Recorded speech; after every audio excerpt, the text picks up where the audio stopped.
जय हिंद मेरे प्यारे बच्चों, आपका स्वागत है प्यारे से आपके चैनल न्यू लाइट पे। अब देखिए, आपके सामने हमारे रिस्पेक्टेड ऑनरेबल सिंह सर की फोटो लगी है, जो 42 साल से सिर्फ एक ही काम कर रहे हैं, लगातार बच्चों को डॉक्टर बना रहे हैं। और उनका एक ही मिशन है, एक ही विजन है, अब पढ़ने का अधिकार सबको, डॉक्टर बनने का अधिकार भी सबको। इसी मिशन के तहत हम और आप लगे हुए हैं और इस मिशन को थोड़ा सा और आगे बढ़ाते हैं। जैसा कि आज आपका 11th फाउंडेशन टेस्ट था फिजिक्स का, ठीक है, सारे सब्जेक्ट का था, लेकिन आपका जो फेवरेट सब्जेक्ट होता है वो फिजिक्स ही रहता है। तो चलिए हम आते हैं क्वेश्चन पे। शुरुआत भी हमारी बहुत प्यारे से क्वेश्चन से हो रही है मेरे प्यारे बच्चों। y is equal to sine 2t plus pi by 4 m maximum acceleration in simple harmonic motion will be. कि जो मैक्सिमम एक्सेलेरेशन होगा, अगर हम देखें तो हमें ये देखिए y इज इक्वल टू दे रखा है 5 sign 2t plus pi by 4। अच्छा, एक चीज आप जानते रहिए कि ये जो कोफिशिएंट होता है, टी के आगे का जो भी कोफिशिएंट होता है वो हमारा आपका प्यारा सा क्या होता है, ओमेगा। क्या होता है, ओमेगा। तो ओमेगा की वैल्यू हमें कितना दे रखा है, 2। अच्छा, यहां तक चिंतित होने की जरूरत नहीं है। उसके बाद अगर इसको स्टैंडर्ड इक्वेशन से हम लोग अगर कंपेयर भी कर दे रहे हैं तो y equal to A sine omega T plus delta, ऐसा कुछ लिखेंगे। तो ओमेगा तो यहां से 2 आ गया, और ए की वैल्यू अगर हम ध्यान से देखें तो ए की वैल्यू कितनी आ रही है, 5। कितनी आ रही है, 5। अच्छा, जब हमसे पूछा जाए मैक्सिमम एक्सेलेरेशन, एक्सेलेरेशन तो पूछा जा रहा है, लेकिन कौन सा मैक्सिमम, तो एसएचएम के केस में डायरेक्ट इसका हम फार्मूला जानते हैं, क्या होता है, ओमेगा स्क्वायर ए। ओमेगा यानी 2 का स्क्वायर इंटू ए जो है वो आपका कितना दे रखा है, 5। तो ये हो जाएगा 4 इंटू 5, यहां से आ जाएगा 20 मीटर पर सेकेंड स्क्वायर। इस तरीके से मेरे प्यारे बच्चों इसका पहला ऑप्शन फर्स्ट होगा। Maximum speed on simple harmonic motion is V naught, find displacement of particle from mean position. अब देखिए, हमें पता है कि फार्मूला ये होता है v equal to omega root में A square minus x square. और हमसे बोला जा रहा है, ठीक है, अब ये कह रहा है कि स्पीड तो मैक्सिमम है और उसका कितना मिल रहा है, 3/2। ये देखिए 3/2, ये आपका क्या है, वी नॉट। और वी नॉट की जगह हम लोग चाहें तो डायरेक्ट वी नॉट लिखेंगे, ये बराबर आ जाएगा ओमेगा रूट में A square minus x square. यहां से हम लिखना चाहें तो रूट में 3/2 तो वैसे ही रहने दीजिए, और ओमेगा वी नॉट की जगह हम डायरेक्ट लिख सकते हैं ए ओमेगा। ये बराबर हो जाएगा ओमेगा रूट में A square minus x square.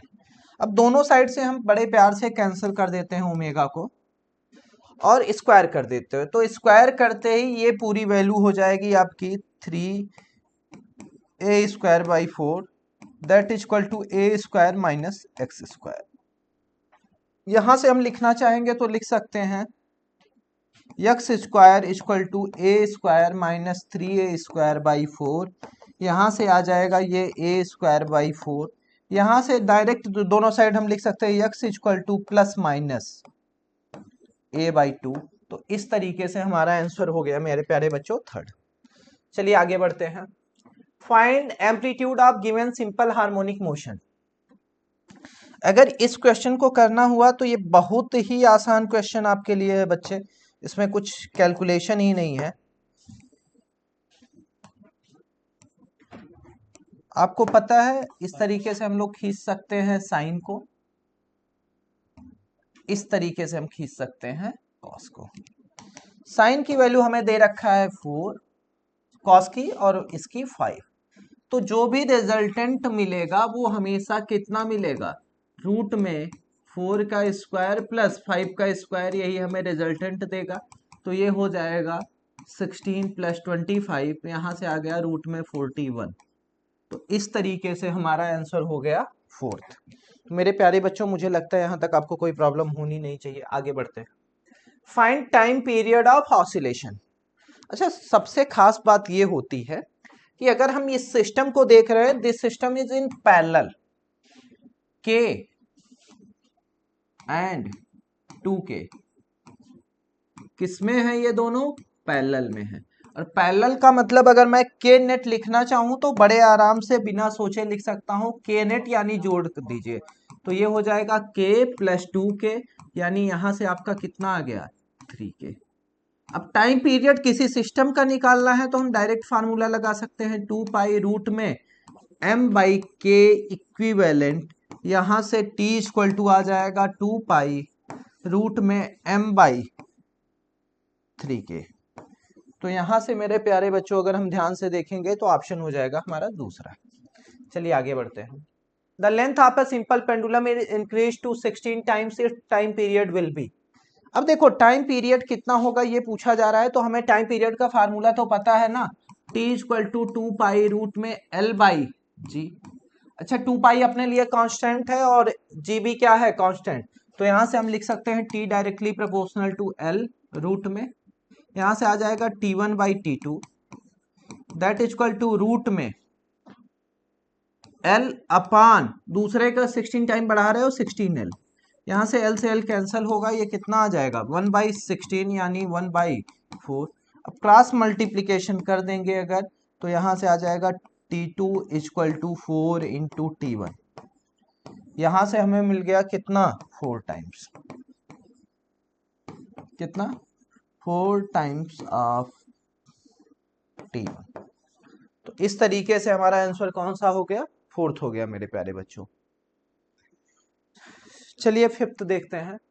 Potential energy at mean position of a simple harmonic motion is 5 joule, mean kinetic energy is 6 joule, find total energy. अब देखिए बच्चे बहुत अच्छा क्वेश्चन है, इसमें आपको ध्यान देना है कि मीन पोजीशन पे पोटेंशियल एनर्जी जरूरी नहीं है कि जीरो हो, ये याद रखिएगा, जरूरी नहीं है कि मीन पोजीशन पे पोटेंशियल एनर्जी जीरो हो, ठीक है।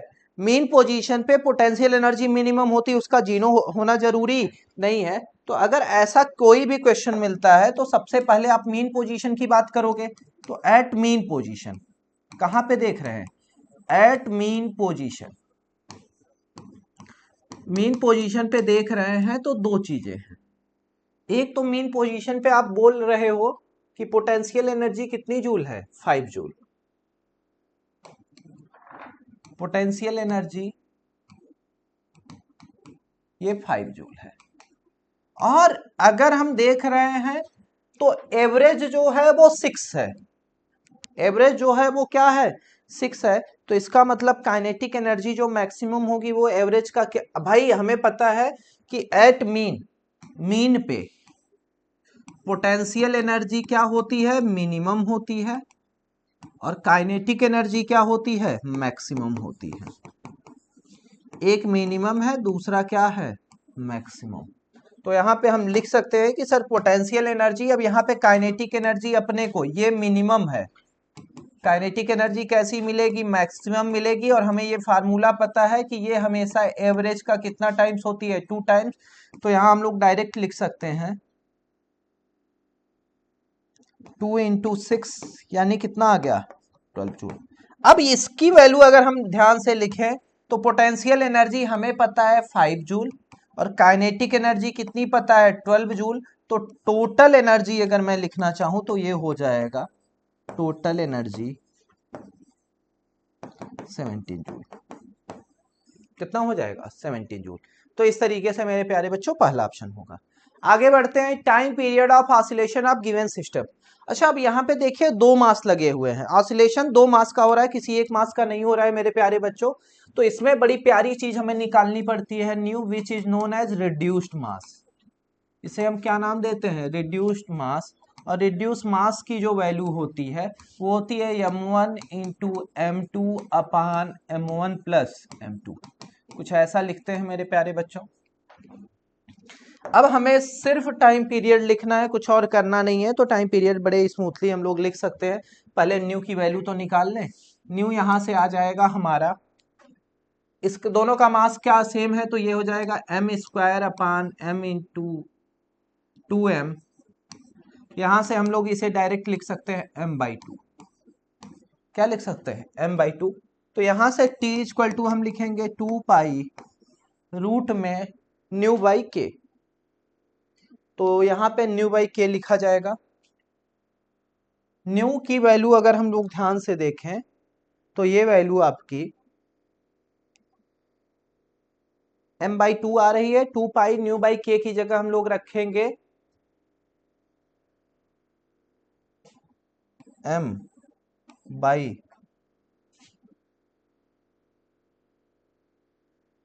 इक्वल टू न्यू बाई के होता है, यहाँ पे m/2 के रखेंगे। ऐसा हम लोग कुछ लिख सकते हैं।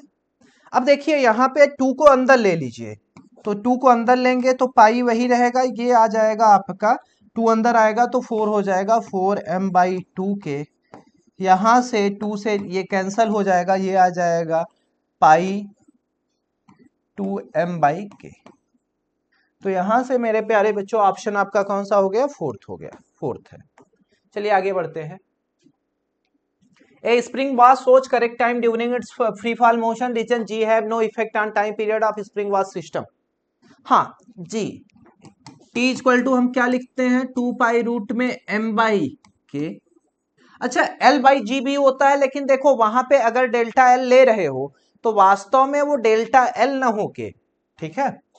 अब जाने दीजिए, इस पे बहुत ज्यादा डिस्कशन नहीं करते हैं। आप ये आपका स्टैंडर्ड फार्मूला, आप लेंथ के चक्कर में नहीं परेशान होंगे।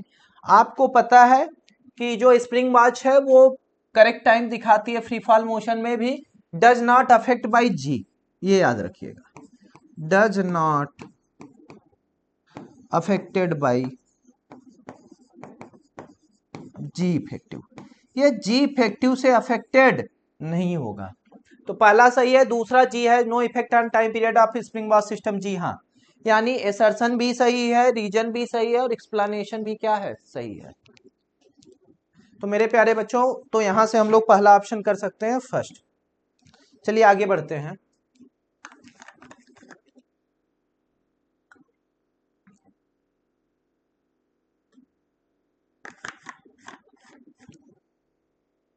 एक क्वेश्चन है बच्चे, देखो थोड़ा सा प्यारा क्वेश्चन है।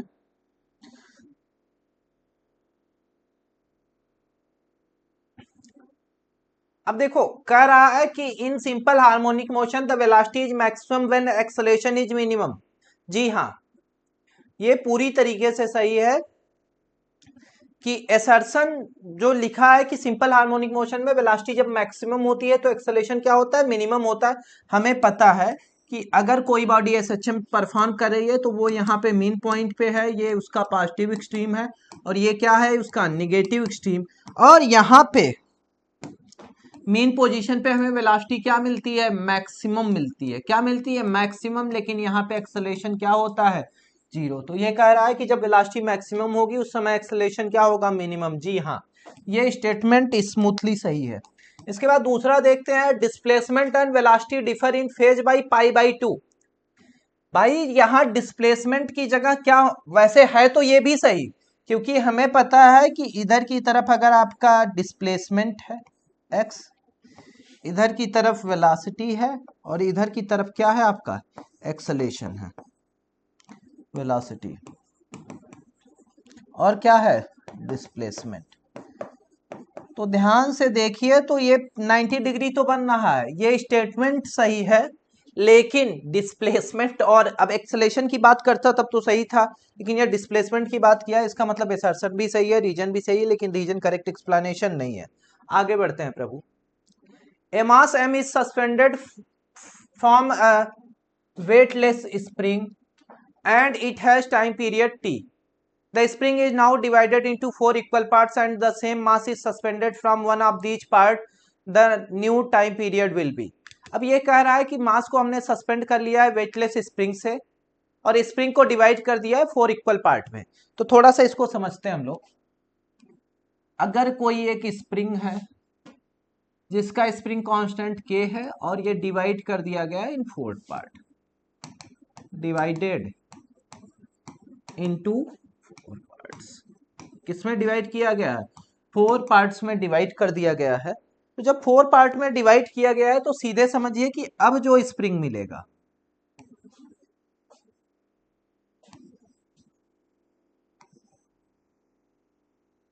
इसका भी वैल्यू कितना आएगा? 4k, इसका भी 4k, इसका भी 4k और इसका भी 4k, क्योंकि इसको निकालने के लिए अगर मुझे k1 निकालना है तो k1 इक्वल टू हम क्या लिखेंगे, समेशन n अपान n1 इंटू के, कितने पार्ट में बटा 4, इसका अपना खुद का रेशियो 1 इंटू के, ये कितना आया 4k। तो मुझे लगता है कि अब इस पे कोई समस्या आपको नहीं होनी चाहिए। तो यहां से अगर मैं लिखना चाहूं तो k इफेक्टिव मैं लिख सकता हूं। अब k इफेक्टिव हमें यहां से पीछे सॉल्व करने में पता चल गया कि वो कितना आ रहा है, 4k आ रहा है। कितना आ रहा है, 4k, और ये रटना नहीं है हम लोगों को, कितना आ रहा है 4k। इसके बाद the spring is now divided into 4 equal parts and these same mass are suspended from one of these part. किसमें से कोई एक मास से सेम हैंग कराया जा रहा है। तो अब देखिए पहले पे टाइम पीरियड शुरुआत में अगर मैं लिखूंगा तो ये आ जाएगा 2 पाई रूट में l बाई, या ठीक है m बाई के, चलिए इस तरीके से लिख सकते हैं।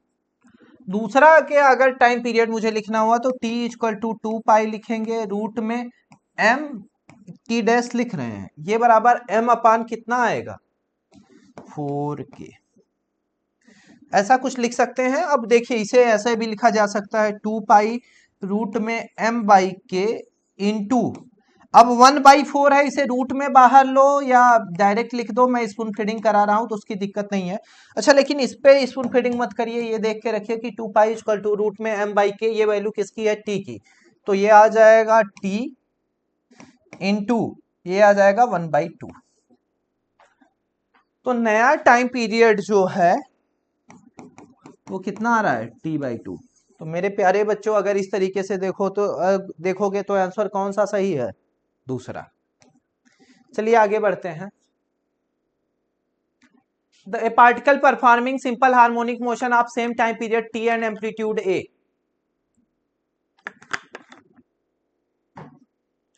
they cross each other at x equal to root 3a/2। अब यहां से अगर मैं साइन डेल्टा निकालना भी चाहूं तो साइन डेल्टा का फार्मूला हमें पता है, x बाई ए लिख सकते हैं। x बाई ए का सीधा मतलब मेरे प्यारे बच्चों आपको ये हिंट मिल चुका है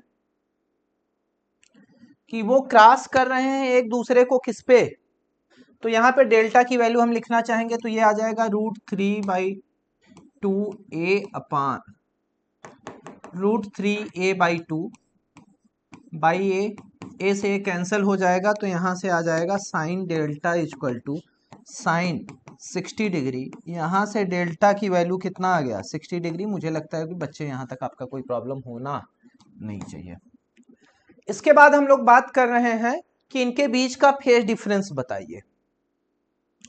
तो अब देखिए अगर वो रूट 3a/2 पे पहुंचा है, इसका सीधा मतलब वो 60 डिग्री, ठीक है, यानी पहले का फेज हम कितना लिख सकते हैं, यहां से φ1 कितना मिलेगा, 60 डिग्री।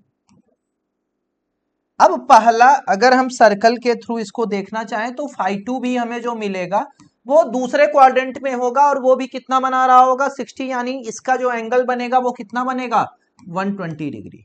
120 डिग्री का मतलब इस तरीके से समझिए,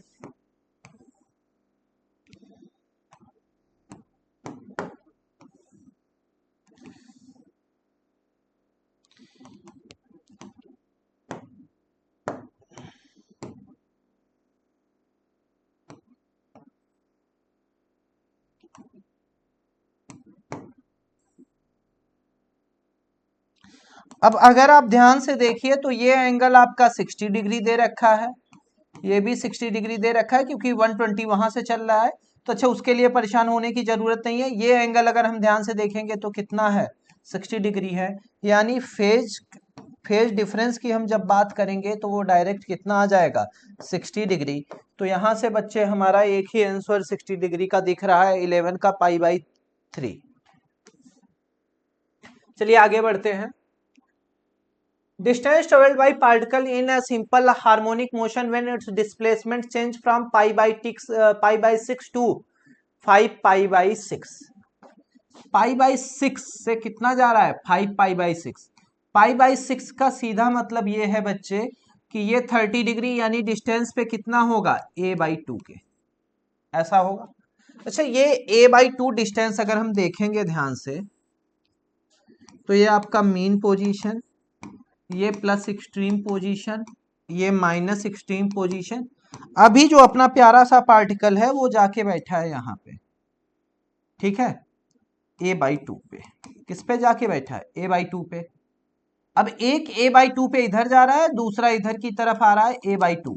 तो हमें पता है कि इन दोनों के बीच में जो डिस्टेंस ट्रेवल्ड होगा, ये a/2, दूसरा भी a/2, तो डिस्टेंस जो मिलेगा वो हम डायरेक्ट लिख सकते हैं a/2 प्लस a/2 यानी कितना आ गया a। अब इस तरीके से हमारा 12th का ऑप्शन कौन सा है? 4th है।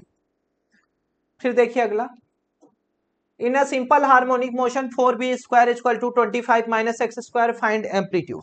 बहुत ही सिंपल क्वेश्चन है बच्चे।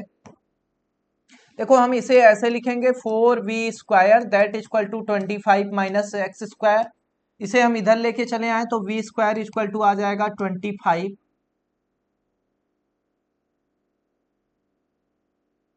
या एक काम करते हैं, रुक जाइए, v² और इसे क्या लिख देते हैं 2 का स्क्वायर, ये बराबर हो जाएगा 5 के स्क्वायर के माइनस एक्स के स्क्वायर के। यहां से आ जाएगा v² इक्वल टू, ठीक है, अगर हम इस दोनों साइड स्क्वायर रूट ले लेते हैं, चलो डायरेक्ट, तो ये लिखा जा सकता है 1/2 रूट में 5 का स्क्वायर माइनस एक्स का स्क्वायर प्रभु लिख सकते हैं। और इसे स्टैंडर्ड इक्वेशन से कंपेयर कर देते हैं तो v equal to omega root में a² माइनस कितना होता है एक्स स्क्वायर। तो यहाँ से ओमेगा की वैल्यू हमें आ गई 1/2 आ गई, और a की वैल्यू कितनी आ गई 5। अब हमसे पूछा है कि एम्पलीट्यूड बताइए, तो एम्पलीट्यूड हमारा कितना आ रहा है 5। चलिए आगे कैलकुलेट करने की जरूरत ही नहीं पड़ी, आगे बढ़ते हैं प्रभु। चलिए बच्चों आते हैं क्वेश्चन नंबर 14 पे। बहुत प्यारा क्वेश्चन है। अब देखिए यहाँ पे अगर आप ध्यान से देखिए तो एक ऑब्स्टेकल यूज कर दिया गया है, यानी कहीं ना कहीं ये और बहुत पैदा करेगा।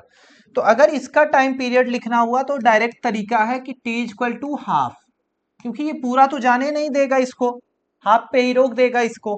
तो हम इधर ये हाफ पे ही रुक जाएगा, तो यहाँ हम क्या लिखेंगे हाफ t1 प्लस t2 ऐसा लिख सकते हैं। तो t इक्वल टू, अब हमारे पास पता है कि 1/2 है, यहाँ पे फार्मूला यूज करेंगे 2 पाई, पहले के लिए l/g प्लस 2 पाई रूट में l/4g, क्योंकि इफेक्टिव लेंथ यहाँ के बाद अगर हम देखेंगे तो ये हमारा कितना मिल रहा है l/4। तो यहाँ से अगर हम लिखना चाहें तो देखिए 2 से 2 कट जाएगा, तो ये आ जाएगा t equal to pi root में l/g प्लस पाई/2 रूट में l/g। यहां से आ जाएगा आपका 3 पाई/2 रूट में l/g।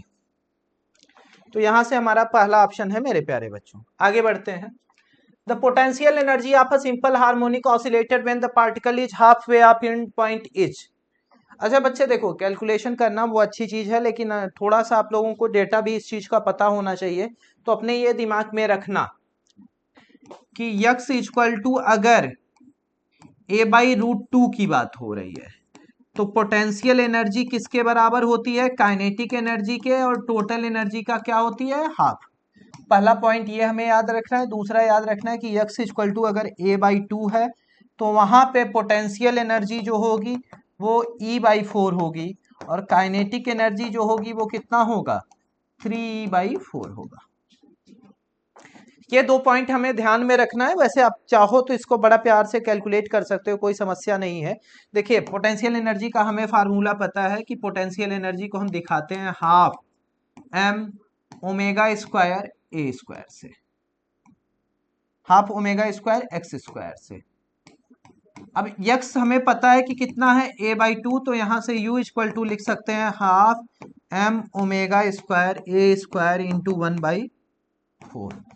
ये हमें पता है कि टोटल एनर्जी है, तो U इक्वल टू कितना हो जाएगा? E/4।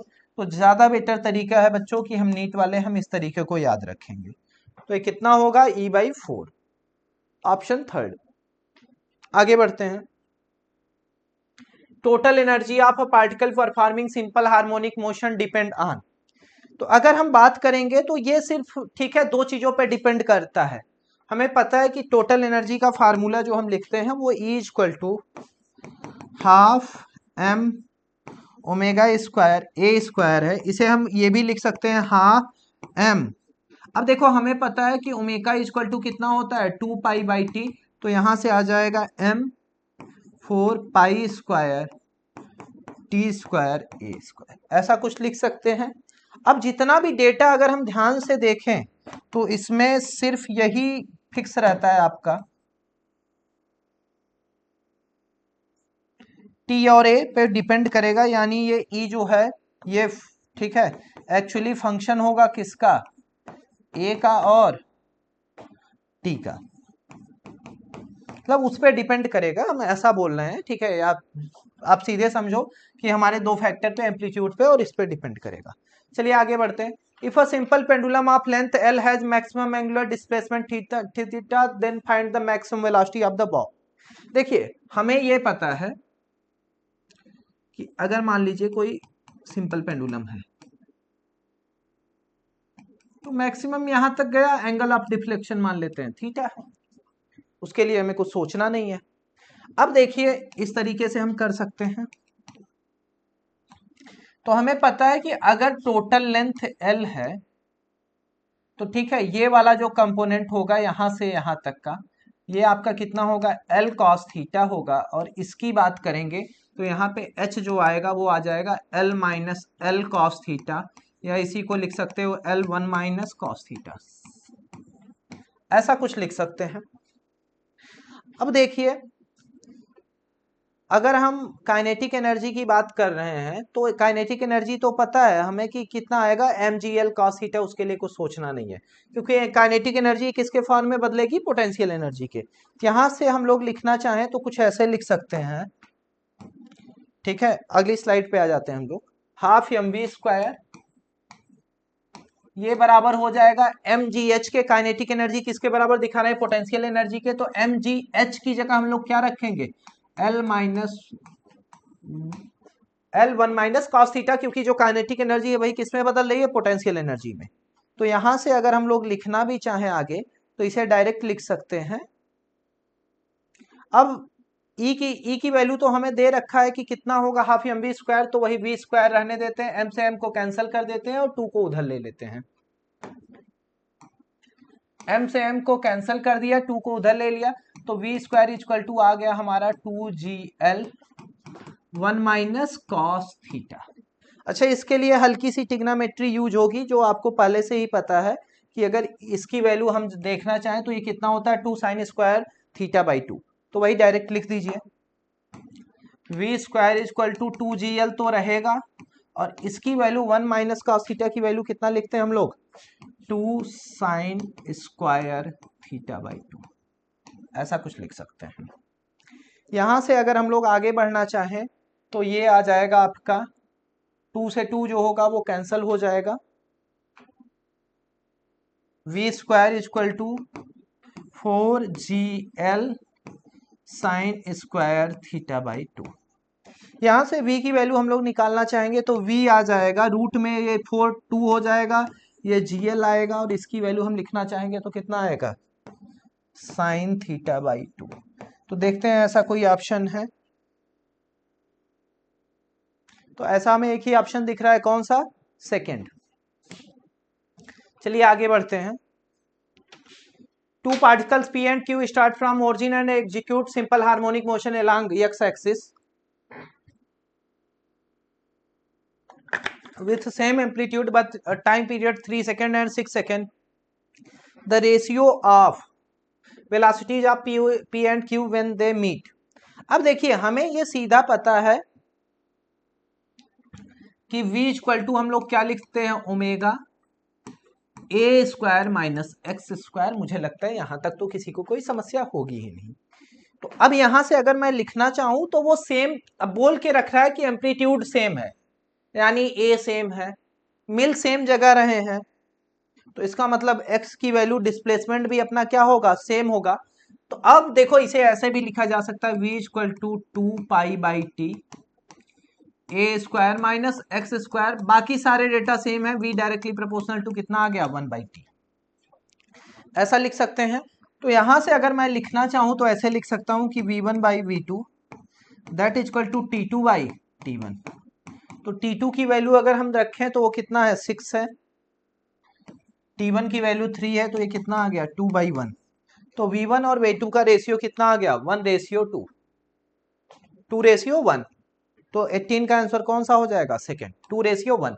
देखिए V1 रेशियो V2 कितना आ गया 2:1। और अगर यही V2 रेशियो V1 पूछा होता तो जस्ट अपोजिट कर देते, पहला ऑप्शन सही हो जाता। चलिए आगे बढ़ते हैं।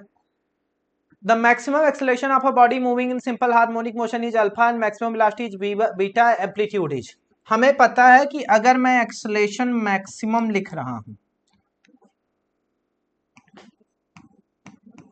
ये बराबर होता है किसके अल्फा के, और ये बराबर किसके होता है एक्सलेशन मैक्सिमम हम अल्फा दे रखा है, और ये बराबर एक्चुअली होगा ओमेगा स्क्वायर ए के।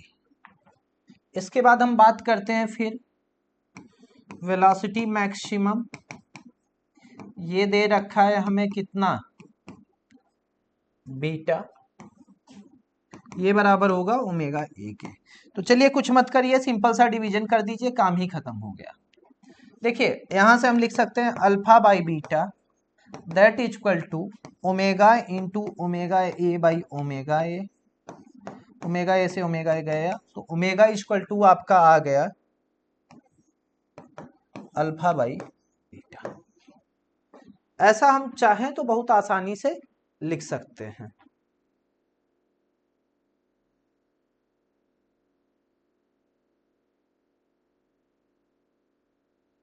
अब देखिए दूसरी तरफ हम लोग जब आते हैं तो अगर हम लिखना ही चाहते हैं बीटा को, तो ओमेगा की वैल्यू हमारा कितना आ गया अल्फा बाई बीटा आ गया, यहां से हमें कोई दिक्कत नहीं होगी।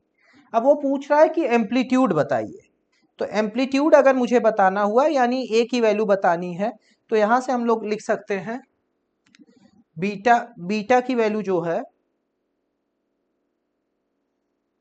बीटा इक्वल टू हम क्या लिख सकते हैं or omega, sorry A omega लिख सकते हैं।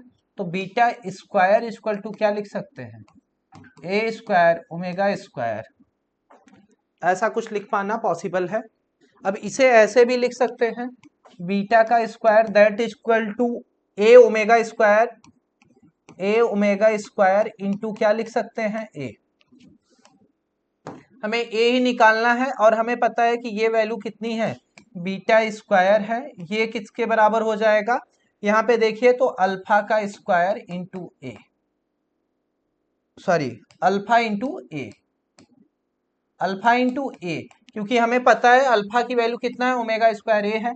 तो अब देखिए यहां से हम लोग निकालना चाहें ए तो क्या आ जाएगा बीटा स्क्वायर अपान अल्फा, तो बीटा स्क्वायर अपान अल्फा ये कौन सा ऑप्शन होगा फर्स्ट होगा। चलिए देवता आगे बढ़ते हैं। A body executing simple harmonic motion, the potential energy, kinetic energy and total energy as measured as function. Kinetic energy is maximum when x equal to 0। जी हाँ, हमें पता है कि काइनेटिक एनर्जी जो होती है वो मैक्सिमम होती है कहाँ पे मेन पोजीशन पे, और पोटेंशियल एनर्जी जो होती है वो क्या होती है मिनिमम। तो यहां से हमारा पहला आंसर ही सही हो गया, आगे जाने की कोई जरूरत नहीं है क्योंकि काइनेटिक एनर्जी मैक्सिमम होगी जब x इक्वल टू क्या होगा 0। x इक्वल टू 0 होगा कहाँ एक्चुअली मीन पोजीशन पे। चलिए आगे बढ़ते हैं। Phase difference between displacement and velocity in simple harmonic motion. देखिए ये आपका डिस्प्लेसमेंट है साइन ओमेगा टी, ये आपका कॉस ओमेगा टी क्या है वेलोसिटी है, ये लीड कर रहा है π/2 से, यानी हमें लिखना हुआ तो हम तो डायरेक्ट लिख देंगे कि कितना होता है π/2। ये याद रखिएगा डिस्प्लेसमेंट वेलोसिटी, अच्छा यहाँ अगर ऐसे खींच देता ना तो ये किसको शो करता है एक्सेलेरेशन को। अगर यही डिस्प्लेसमेंट और एक्सेलेरेशन के बीच में पूछता तो 180 हो जाता, वेलोसिटी और एक्सेलेरेशन के बीच में पूछता तो कितना π/2। तो यहाँ से 21 का आंसर कितना हो गया π/2। आगे बढ़ते हैं हम लोग। Any displacement x from equilibrium kinetic energy and potential energy. तो देखिए काइनेटिक एनर्जी का तो हमें फार्मूला पता होता है कि काइनेटिक एनर्जी कितनी होती है हाफ m ओमेगा स्क्वायर ए स्क्वायर माइनस एक्स स्क्वायर, और पोटेंशियल एनर्जी जो होती है इसका फार्मूला होता है half m omega square x square. तो देखिए ऐसा कौन सा आंसर दिख रहा है आपको? ऐसा हमें 22 में सिर्फ थर्ड दिख रहा है। तो ये कौन सा सही होगा मेरे प्यारे बच्चों? थर्ड। चलिए आगे बढ़ते हैं। Total energy of is proportional to. अब ये पूछ रहा है कि किसके प्रोपोर्शनल होगा, तो इसमें ज्यादा नहीं सोचना है। हमें पता है कि टोटल एनर्जी कितनी होती है 1/2। ठीक है, टोटल एनर्जी वही ठीक है, टोटल एनर्जी अगर हम लिखना चाहेंगे तो 1/2 ही लिखेंगे, 1/2 m ओमेगा स्क्वायर ए स्क्वायर, ऐसा ही कुछ लिखेंगे। और ये यहां से लिख सकते हैं ये डायरेक्टली प्रोपोर्शनल टू क्या होगा ए स्क्वायर के, तो square of amplitude of motion. कौन सा ऑप्शन? फोर्थ। आगे बढ़ते हैं बच्चों। For a simple pendulum the graph between length and time period will B. Length और टाइम पीरियड के बीच में ग्राफ पूछा जा रहा है, तो हमें पता है टी इक्वल टू क्या होता है 2 पाई रूट में L/G। तो यहां से लिख सकते हैं T square equal to 4 pi square L/G। तो यहां से हम लिख सकते हैं L directly proportional to T square or, T square directly proportional to L। अब देखो जब यही अगर हम ध्यान से देखेंगे तो ये ग्राफ कैसा बनेगा? पैराबोलिक। कैसा बनेगा? पैराबोलिक। अगर x directly proportional to Y square हो या y directly proportional to X square हो, तो ग्राफ कैसा बनता है? हमें बहुत पहले से पता है कि ये ग्राफ कैसा बनेगा? पैराबोला। चलिए आगे बढ़ते हैं। In transverse motion of the particle the wave direction of the propagation. तो हमें पता है कि अगर ट्रांसवर्स मोशन हो रहा है तो सीधा मतलब यह है कि ट्रांसवर्स का मतलब ही होता है 90 डिग्री। और अगर यहीं पे लॉन्गिट्यूडनल लिखा होता तो एलॉन्ग की बात होती। लॉन्गिट्यूडनल का मतलब कितना क्या होता है? एलॉन्ग। तब वहां पे 0 या 180 लेते। तो चलिए फिलहाल परपेंडिकुलर टू। आगे बढ़ते हैं मेरे प्यारे बच्चों। Amplitude of wave is a measure of. हमें पता है कि जो एम्पलीट्यूड होता है वो एक्चुअली मेजरमेंट है किसका? इंटेंसिटी का। ए वेव है wavelength of 10 metre and speed of 340 metre per second, what is the frequency of wave? बहुत प्यारा क्वेश्चन है बच्चे। v इक्वल टू हमें पता है फ्रीक्वेंसी को, चलिए n से दिखा देते हैं, n इंटू लैम्डा। और हमसे n की वैल्यू पूछ रहा है, फ्रीक्वेंसी पूछ रहा है, तो n इक्वल टू वेलोसिटी अपन क्या हो जाएगा? लैम्डा। वेलोसिटी की वैल्यू हमें दे रखा है कितना? 340 बाई 10 कितना आ गया? 34 हर्ट्ज। कौन सा आंसर होगा मेरे प्यारे बच्चों? फोर्थ। आगे बढ़ते हैं बच्चे। सुपर पोजिशन जो दो वेव का होता है बच्चे, वो क्या क्रिएट करता है? आपको पता है interference. A phenomena that occur when the frequency of force vibration on object matches with the object of natural frequency। तो जब भी फोर्स फ्रीक्वेंसी जो है वो फोर्स वाइब्रेशन की मैच हो जाए किसके साथ? नेचुरल के साथ, तो डायरेक्ट हम वहां पे बोल सकते हैं यहाँ क्या हो रहा है? Resonance. Frequency of sound produce from an organ pipe open end both end are. अब देखिए ये बहुत प्यारा सा क्वेश्चन है कि अगर कोई ऑर्गन पाइप है वो ओपन है दोनों एंड पे, तो इसका मतलब इवन भी मिलेगा और ऑड भी। एनसीईआरटी की सिंपल सी लाइन है बच्चे। A closed organ pipe closed at one end is support to third overtone. It is found that in air pipe have। अगर हमें बोल के रखा है कि ओवरटोन किसका है? तीसरा, यानी उसमें नोड भी कितना होगा? नोड कितना होगा? 4। एंटी नोड भी कितना होगा? 4। कहां पे? एक्साइट थर्ड ओवरटोन में। इस तरीके से मेरे प्यारे बच्चों 31 का आंसर हो गया 1। आगे बढ़ते हैं बच्चों। A closed pipe and an open organ pipe have their first overtone identical in frequency. The length are in the ratio। देखिए जब ओपन और क्लोज्ड की बात करोगे तो हम डायरेक्ट लिख सकते हैं पहले के लिए कि लेंथ का रेशियो पूछा जा रहा है और फर्स्ट ओवरटोन दोनों का सेम है, तो डायरेक्ट लिख सकते हैं 3v अपान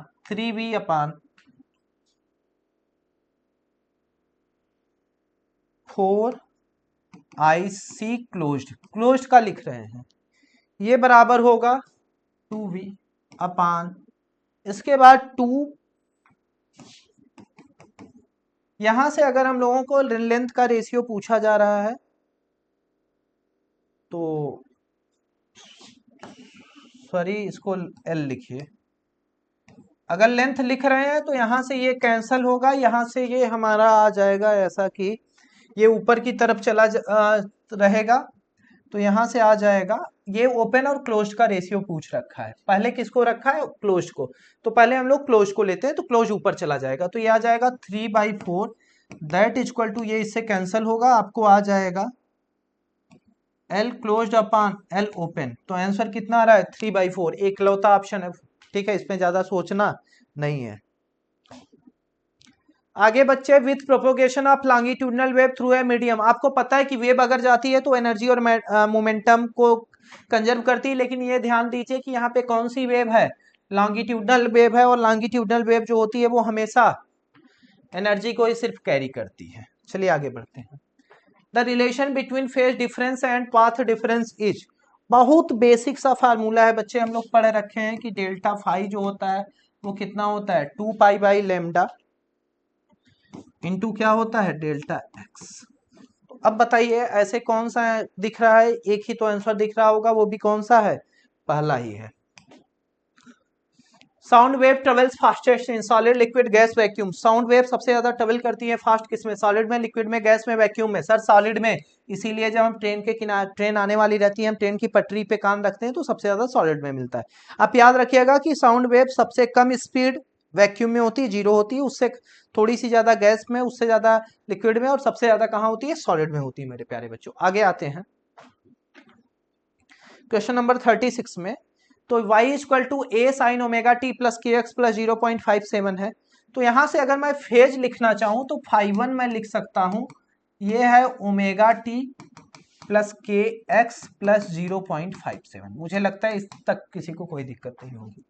यहाँ पे फेज अगर मैं लिखना चाहूंगा तो कॉस है, कॉस का मतलब यहाँ पे और कितना लिखना पड़ेगा, π/2, यानी इसे लिख सकते हैं φ2 equal to omega T plus के एक्स प्लस π/2, ऐसा कुछ लिख पाना पॉसिबल है।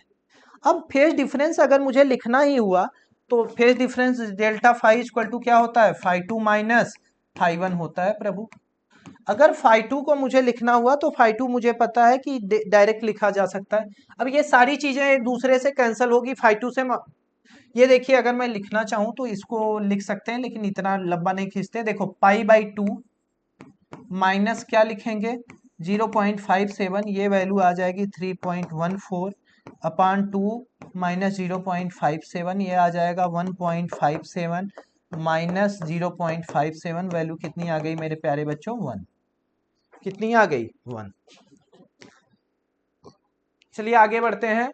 Newton assume that sound propagation in gas takes place under isothermal condition, किस कंडीशन में होती है, आइसोथर्मल कंडीशन में। चलिए बच्चे थोड़ा सा आगे बढ़ते हैं।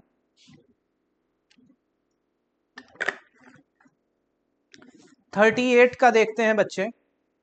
ए region of low pressure and low density, तो इसका डायरेक्ट कौन सा हो जाएगा, रेयर फ्रैक्शन। अब बताओ बच्चा कौन सा मैच कर गया, चौथा, तो तीसरे का चौथा है, बाकी कहीं है ही नहीं, तो इससे ज्यादा सिंपल तो कोई क्वेश्चन था ही नहीं हमारे पास। When a sound wave goes from one medium to another, the wave quantity that remains unchanged. देखिए अगर हम बात करेंगे तो एक ही चीज नहीं बदलती है, फ्रीक्वेंसी। जैसे लाइट में भी आपने पढ़ा था, तो साउंड में भी आप रखिए कि ये प्रॉपर्टी होती है सोर्स की। तो भाई सोर्स तो बदल नहीं रहा है मीडियम बदलने से, तो इसका मतलब क्या होगा, फ्रीक्वेंसी। पहला ऑप्शन सही होगा मेरे प्यारे बच्चों। चलिए आगे बढ़ते हैं 40 पे। A closed organ pipe is unison with a vibrating tuning for a frequency 264 Hz if the velocity of sound in air is 330 meter per second, then the length of air column। यहाँ पे हमसे पूछा जा रहा है कि length कितनी होगी, तो हमें ये पता है कि n इक्वल टू क्या लिख सकते हैं, v/4l, और हमें l निकालना है, तो l इक्वल टू हो जाएगा v/4n।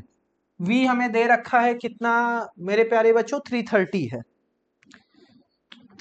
330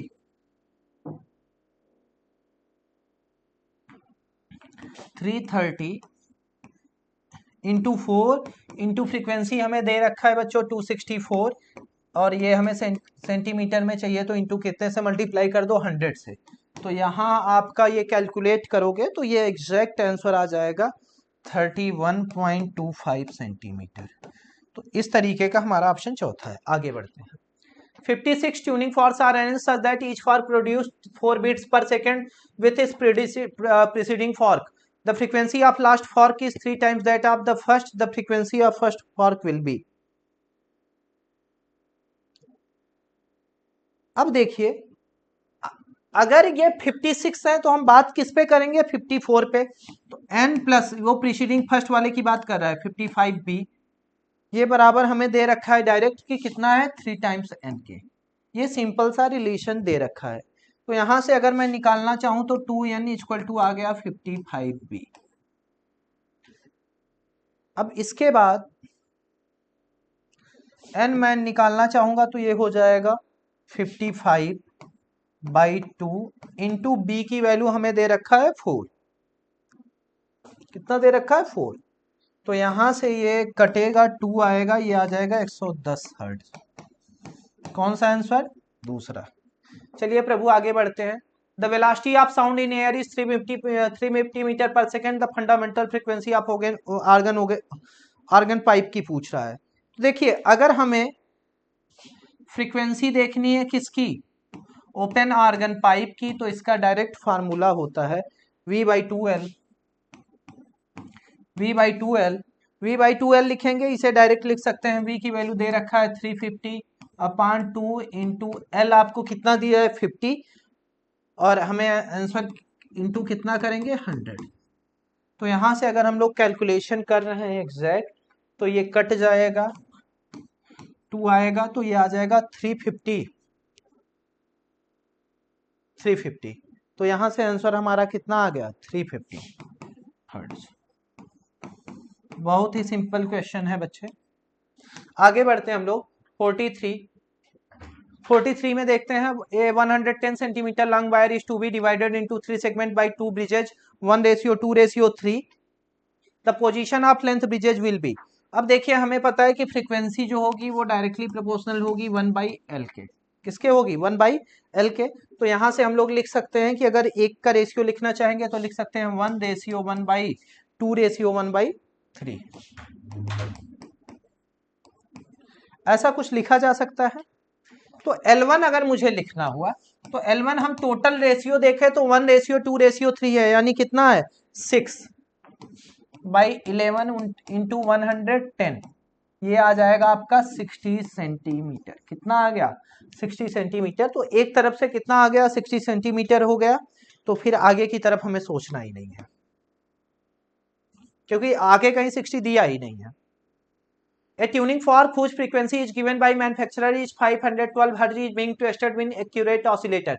It is found that the fork produces a beat of 2 Hz when oscillator read 514 Hz, but produce a beat of 6 Hz when oscillator reads 510 Hz.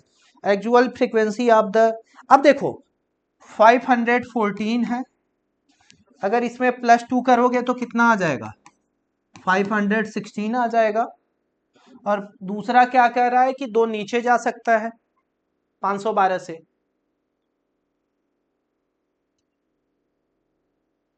तो 510 + 6, ये भी कितना आ जाएगा? 510। ऐसा कुछ लिख सकते हैं।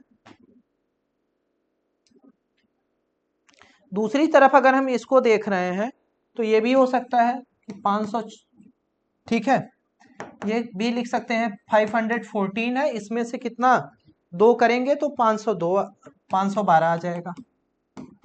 और 514 में से अगर 6 माइनस 510 आ रहा है, उसमें से 6 माइनस करेंगे तो ये कितना आ जाएगा? 504। तो देखिए, कॉमन जो हमें मिल रहा है, तो अब ऐसा एक ही केस में मिल पा रहा है 516 और ये 516। तो इसका मतलब आंसर कौन सा होगा हमारा? 516। चलिए आगे बढ़ते हैं। A tuning fork is produced resonance in a glass tube, length of air column adjusted by a variable piston 27 degree है, 23 सेंटीमीटर, 73 सेंटीमीटर। अब पूछ रहा है आपसे, तो डायरेक्ट फार्मूला लगा सकते हैं आप। वेलोसिटी आपसे पूछी जा रही है, तो वेलोसिटी का फार्मूला आप डायरेक्ट यूज कर सकते हैं। Velocity is equal to 2 nu L2 minus L1, कुछ ऐसा कर सकते हैं आप लोग, लिख सकते हैं। अब यहाँ पे अगर मैं लिखना चाहूंगा तो इसे वेलोसिटी इक्वल टू लिख दूंगा 2। फ्रीक्वेंसी की अगर हम लोग बात करेंगे तो फ्रीक्वेंसी जो है वो कितना दिया है,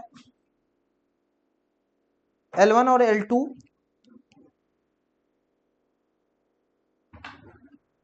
फ्रीक्वेंसी 320 हर्ट्ज दे रखी है हम लोगों को, 320 है। उसके बाद L2 माइनस L1 हम लोगों को निकालना है, एक 73 है, दूसरा कितना है 20 है। 73 माइनस 20, और ये याद रखना है कि ये सेंटीमीटर में है तो कितना आएगा 10 की पावर माइनस 2। यहाँ से अगर हम लोग इसको कैलकुलेट करना चाहेंगे तो ये आ जाएगा 640 इंटू, ये अगर 73 में से 20 घटाएंगे तो ये आ जाएगा 53 इंटू 10 पावर माइनस 2। और यहाँ से अगर आप कैलकुलेट करेंगे इसको तो ये नियर अबाउट आ जाएगा 339.2 मीटर पर सेकेंड। तो यहाँ से आंसर हो गया आपका दूसरा। चलिए आगे बढ़ते हैं। The length of a wire beaten both in sonometer is 100 centimetre, कि दोनों तरफ से ये कितना है 100 सेंटीमीटर है आपका। अब ये क्वेश्चन आपको देखना है तो इसको थोड़ा सा आसान तरीके से हम लोग करने की कोशिश करेंगे कि फंडामेंटल फ्रीक्वेंसी जो होती है वो v, ठीक है, फंडामेंटल फ्रीक्वेंसी जो होती है वो डायरेक्टली प्रोपोर्शनल होती है किसके, लेंथ के। और टोटल लेंथ हमें कितना दे रखा है 100 दे रखा है, L कितना दे रखा है 100 सेंटीमीटर दे रखा है, और यही टूटा है किसमें L1 में, L2 में और L3 में, ऐसा कुछ बोल के रखा है। तो देखिए हमें ये पता है कि फ्रीक्वेंसीज का रेशियो ये कितना है 1:3:5, 1:3:5। तो इसका मतलब लेंथ का ratio L1 ratio L2 ratio L3 ये जस्ट अपोजिट हो जाएगा इसी का। तो हम क्या लिखेंगे इसे 1/1, 1/3, 1/5। यहां से बच्चों अगर हम लिखना चाहेंगे तो ये आ जाएगा आपका 15:5:3। इस तरीके से हम लोग डायरेक्ट लिख सकते हैं। तो अब देखो सब में मान लेते हैं late common factor x, common factor किसको मान लेते हैं x को, कॉमन फैक्टर किसको मान लेते हैं x को। तो यहां से हम लोग लिख सकते हैं 15x + 5x + 3x, ये आपका कितना आ गया डायरेक्ट 100। तो यहां से आ गया 23x = 100, तो x = कितना आ गया 100/23 सेंटीमीटर, ऐसा कुछ लिख सकते हैं। तो पहले से अगर हम लिखने की कोशिश करेंगे तो पहले से ये लेंथ जो L1 है ये आपको कितना हो जाएगा, दे रखा है आपको 1/1, तो ये डायरेक्ट लिखा जा सकता है कितना 100/23, 100/23। और लास्ट वाला क्या है L3 है, L3 को अगर लिखना हुआ तो ये रेशियो कितना आ रहा है, हाँ L1 इंटू कितना, ये देखिए 15 है ना रेशियो, इंटू 15, ये आ जाएगा 1500/23। और L2 का लिखना हुआ तो L3 कितना आ रहा है 3, तो ये लिखा जाएगा 100/23 इंटू 3, ये कितना आ जाएगा 300/23। तो यहां से आपका आंसर आ जाएगा कौन सा,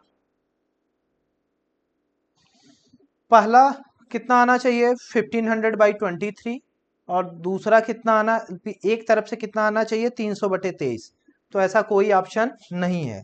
देखिए ये उल्टा करके दिया गया है, तो इस नाते कौन सा हो जाएगा हमारा ऑप्शन, नन ऑफ दीज। आगे आते हैं।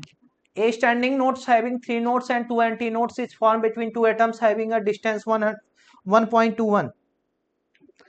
अब आपसे पूछा जा रहा है कि देखिए हमें पता है कि डिस्टेंस जो होता है एक नोड और एडजॉइनिंग नोड के बीच में कितना होता है λ/4 होता है। तो डिस्टेंस अगर पूछा जाए दो एटम का, डिस्टेंस बिटवीन 2 एटम्स,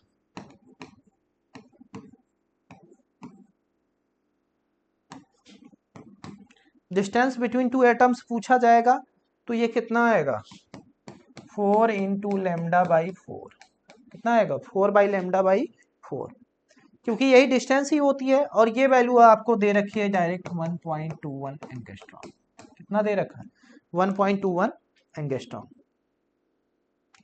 फिर आगे बढ़ते हैं, टू सोर्स है।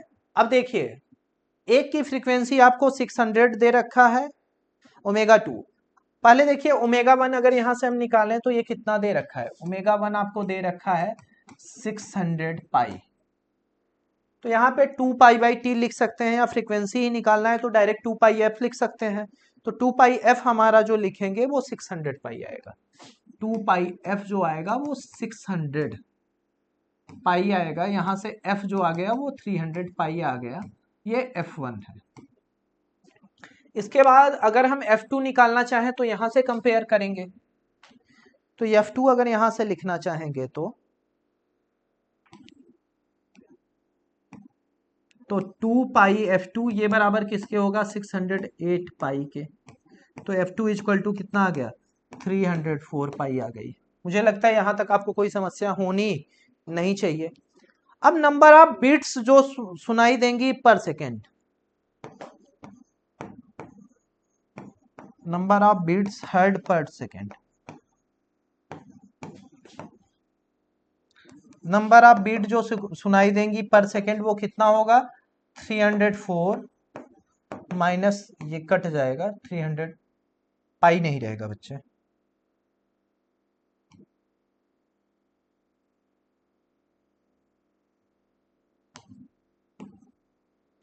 टू पाई से 2 पाई कैंसिल होगा, तो ये कितना आ जाएगा 300 यहां से आ गया 4, कितना आ गया 4। अभी हम लोगों का काम हुआ नहीं है, यहाँ पे हमें पता है कि इसकी वैल्यू कितनी दे रखा है 4, A1 कितना है 4, A2 यहाँ से लिखना चाहेंगे तो कितना आ गया 5। अब हम लोगों के पास काम हो चुका है, हम लोग चाहें तो बहुत आसानी से क्वेश्चन लिख सकते हैं, अब ये सॉल्व कर सकते हैं। देखिए अब यहाँ पे हम लोग लिखेंगे I max upon I minimum का फार्मूला लगा देंगे। आई मैक्स अगर मैं लिखना चाहूंगा तो ये लिखूंगा A1 प्लस A2 का square upon A1 minus A2 का स्क्वायर, ऐसा कुछ लिख सकते हैं। ये आ जाएगा 4 प्लस 5 का स्क्वायर अपान 4 माइनस 5 का स्क्वायर, यहाँ से आ जाएगा 9 अपान माइनस 1 का स्क्वायर, माइनस 1 का स्क्वायर, माइनस 1 का स्क्वायर, यहाँ से आ जाएगा 81/1। तो यहाँ से हम लोग डायरेक्ट बोल सकते हैं 81/1, तो कौन सा ऑप्शन होगा, 4 बीट पर सेकेंड हो रही हैं, वो भी कहां से कहां 81:1। 49 क्वेश्चन देखते हैं कि दो वेव्स हैं, नंबर ऑफ बीट्स हर्ड ये 12 बीट्स पर सेकेंड दिया है, अब तो ये क्वेश्चन ही आसान हो गया। तो अब ये पूछ रहा है कि ठीक है 12 दे रखा है और आपसे वैल्यू पूछ रहा है कि वेलोसिटी की बता दीजिए, तो वेलोसिटी की वैल्यू बताने के लिए हमें कुछ सोचना नहीं है, यहाँ पे हम लोग लिख सकते हैं 12 इक्वल टू, अब देखो ये वैल्यू किसकी दी है फ्रीक्वेंसी की, तो F1 माइनस F2 लिख सकते हैं। F1 की जगह वेलोसिटी की बात कर लेंगे तो velocity of lambda 1 minus velocity of lambda 2, ऐसा कुछ लिख सकते हैं। वेलोसिटी को कॉमन ले लीजिए, आ जाएगा 1 अपान लेमडा 1 माइनस 1 अपान लेमडा 2, ऐसा कुछ लिख सकते हैं। अब 12 की वैल्यू अगर हम ध्यान से देखें तो 12 इक्वल टू हम लिखना चाहेंगे तो यहाँ पे वैल्यू तो v की वही रहेगी, लेमडा 1 की जगह हम कितना लिख सकते हैं, हमें पता है कि 50 है, तो 1 अपान 50 माइनस 1 अपान 51, ऐसा कुछ लिख सकते हैं।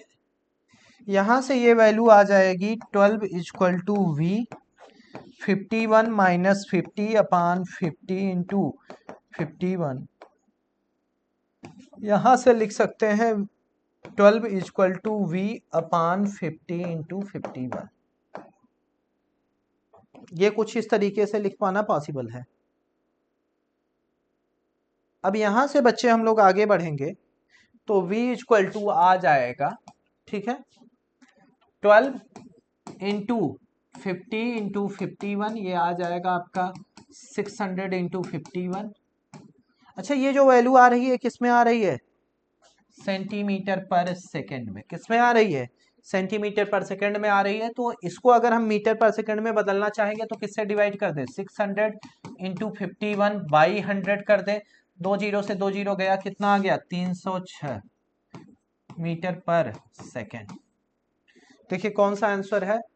तीसरा। आगे बढ़ते हैं मेरे प्यारे बच्चों, लास्ट क्वेश्चन।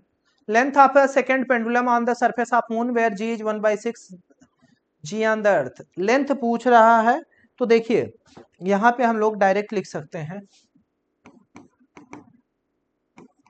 2 पाई रूट में L बाई जी, ऐसा कुछ लिख सकते हैं। नेचुरल लेंथ की हम बात कर रहे हैं, किसी और चीज की नहीं। तो देखो अब यहाँ पे लिख सकते हैं टाइम पीरियड हमें पता है 2 होगा। भाई सेकेंड पेंडुलम का टाइम पीरियड कितना होता है? 2 होता है। That is equal to 2 pi root में L अपान जी बाई 6, ऐसा कुछ लिख सकते हैं। तो यहां से L इक्वल टू आ जाएगा आपका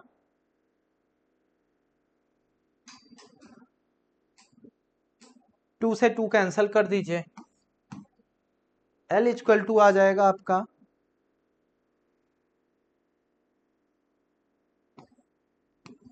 pi square 1 by pi square into g by 6। और हमें पता है कि जी की वैल्यू 10 होती है, पाई स्क्वायर की वैल्यू 10 लिख सकते हैं इंटू 6। तो यहां से ये कितना आ जाएगा? लेंथ जो आएगा वो कितना आ जाएगा? 1/6 मीटर। कौन सा ऑप्शन? सेकंड बच्चों। यहीं पे आपका ये प्यारा सा डिस्कशन समाप्त होता है मेरे बच्चों।